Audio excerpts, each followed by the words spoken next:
Today's episode of Off the Timeline is titled, What If Pete Carroll Built Texas Instead of USC? What if I told you the most important coaching hire of the 2000s never happened? What if the coach who built the greatest dynasty of the BCS era never set foot in Los Angeles?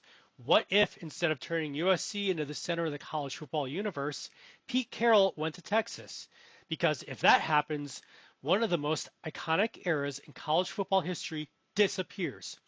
No USC dynasty, no Hollywood powerhouse, no Reggie Bush running wild in gold, no Vince Young beating the Giant in Pasadena. Instead, the Giant lives in Austin.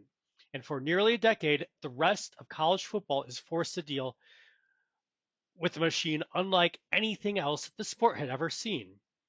But first, let's set the table for the hire nobody saw coming. December 1997. Texas football is frustrated. The Longhorns had all the resources in the world, the largest stadiums, the richest boosters, the best recruiting territory. Yet somehow, they still weren't dominating college football. In our timeline, Texas hires Mack Brown. A safe choice, a smart choice, a Texas choice. But not in this universe. Instead, Texas decides safe isn't enough. They want a superstar, so athletic director DeLoss Dodds makes a phone call that sounds ridiculous. Pete Carroll. At the time, Carroll is coaching the NFL. Most people think he's completely out of reach. But Texas isn't most programs. The offer is enormous. The resources are unlimited. And Carroll sees something nobody else sees. If USC is sleeping potential, Texas is sleeping potential with oil money. So he says yes. And college football, well, it changes forever. And that sets the table for the California Cowboy. The first year is awkward. Texas fans aren't sure what to think. Pete Carroll talks differently, acts differently, runs practices differently. Everything feels strange. He's not trying to fit into Texas culture. He's trying to build a new one. Practices are faster, recruiting becomes louder, and players are encouraged to have personality. The old guard despises it. The young players love it. Texas goes 9-3. It's not spectacular, but something feels different. For the first time in years, Texas feels cool, and that matters. Because Pete Carroll's greatest gift wasn't the X's and O's, it was making players believe they were joining something special. And that sets the table for the recruiting revolution. Most coaches recruit regions. Pete Carroll recruits identities. He tells Texas recruits they're building a dynasty. He tells California recruits they can become stars. He tells everyone the same thing. Come to Texas, become legendary, and by 2000, the effects become obvious. The Longhorns are no longer just recruiting Texas, they're recruiting everywhere. Florida speed, Louisiana athletes, California stars. The roster starts looking unfair, and then the largest ripple arrives. USC needs a coach. And that sets the table for the dynasty that never happens. In our timeline, USC hires Pete Carroll. The rest is history. National championships, Heisman winners, Hollywood glamour. One of the greatest dynasties college football's ever seen. But in this universe, Carroll's already in Austin. USC pivots, eventually hiring Mack Brown. It's a good hire, arguably a great one, but it's not Pete Carroll. Mack Brown stabilizes USC. Pete Carroll transforms Texas. And those are two very different things. USC is very good, but Texas is terrifying. The dynasty has changed addresses. And that sets the table for Vince Young, because every alternate universe has a moment. A single decision, a single player, a single recruit. This universe has Vince Young, a superstar unlike anything college football's ever seen. Some scouts love him.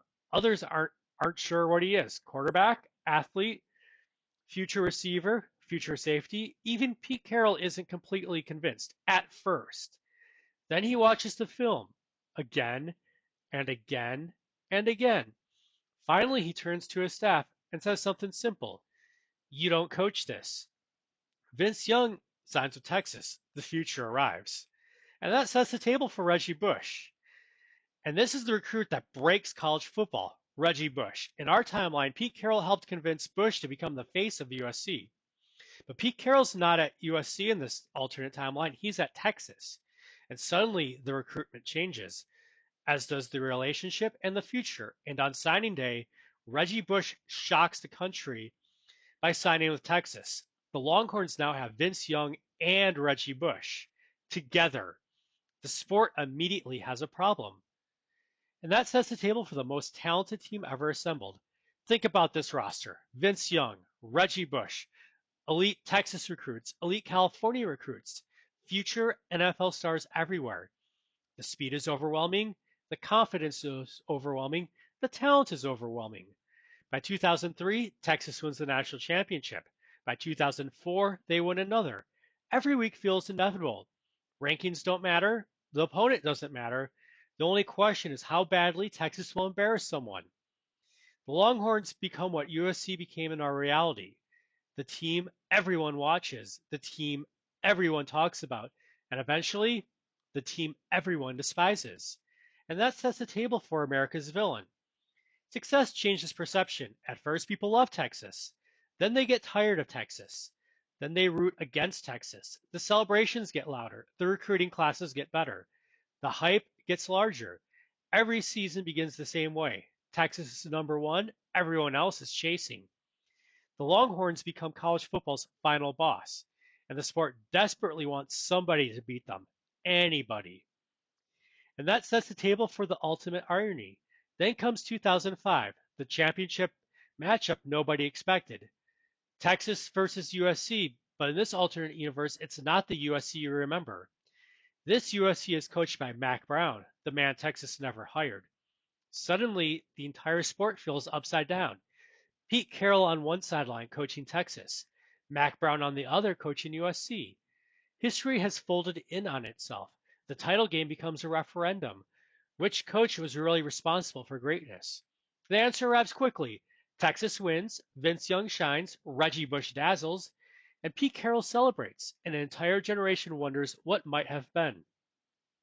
And that sets the table for the man forced to respond. Every dynasty creates a challenger. For Texas, that challenger is Nick Saban. Because while Texas dominates the 2000s, one coach is still quietly building something in the SEC. Alabama. Saban watches Texas become college football's empire and realizes something. If Alabama wants to rule the sport, somebody has to beat Pete Carroll. The rivalry college football never got suddenly becomes inevitable. Pete Carroll, Nick Saban, Texas, Alabama, the two greatest program builders of the era on a collision course. And that sets the table for the ripple nobody saw coming. But the largest consequence isn't in college football, it's in the NFL. Because in this alternate universe, Pete Carroll doesn't leave Texas, which means he never goes to the Seahawks, which means the Legion of Boom never exists. That changes Russell Wilson's career, the trajectory of the Seahawks, and the NFC at large. One coaching decision in Texas has now rewritten two levels of football: college and professional. Years later, people would argue about the greatest what if in college football history. Some would say it was Vince Young. Others would say Reggie Bush. Some would point to a championship game or a recruiting class or a dynasty. But they're all wrong because the answer was a phone call. One phone call in the late 1990s when Texas decided to not hire the safe coach in this alternate universe. In essence, not to hire the expected coach and not to hire the Texas coach, but instead hiring Pete Carroll. And in doing so, they took an entire era of college football. The dynasty still happened. The championship still happened. The legends still happened. They just happened in Texas. And a sleeping giant never woke up. And if you enjoyed this college football alternate history deep dive, hit like, comment, and subscribe. And I will see you in the next timeline.